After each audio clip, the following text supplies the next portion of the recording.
Hello everyone दिनैनि बे गोदान मोनसे भिडिअनि गेजेरजों नोंथांमोनखौ गासैखौबो बरायहरबाय। सलागोफोर नोंथांमोनाथ' भिडिअनि टाइटेल आरो थाम्बनेलफोरावथ' नायनानै एसेब्लाबो हमनो हाखादों जानांगौ दै। स' दिनैनि भिडिअआ मानि सोमोन्दै जागोन। सलागोफोर दायो आं नोंथांमोननि सेराव लानानै फैदों गोदानै मोनसे फैनो गोनां आपकामिं अफिसियेल बैसागु मिउजिक भिडिअनि सायाव आपडेट लानानै।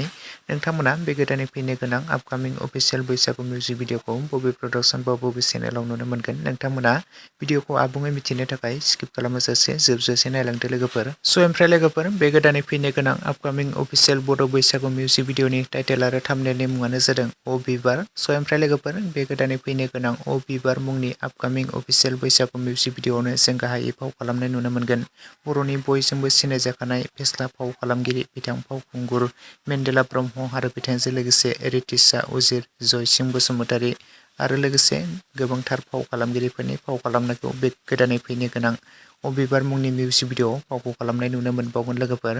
स' ओमफ्राय लोगोफोर बे गोदानै फैनो गोनां आपकामिं अफिसियेल बैसागु मिउजिक भिडिअनि मेथाइखौ रोजाबदों लैथोमा बसुमतारी आरो डिरेक्सन करिय'ग्राफखौ खालामदों सोमावसार बसुमतारी बिथां। स' लोगोफोर बे गोदानै फैनो गोनां आपकामिं अफिसियेल बैसागु मिउजिक भिडिअनि सुटआ दायो सोलिगासिनो दं लोगोफोर।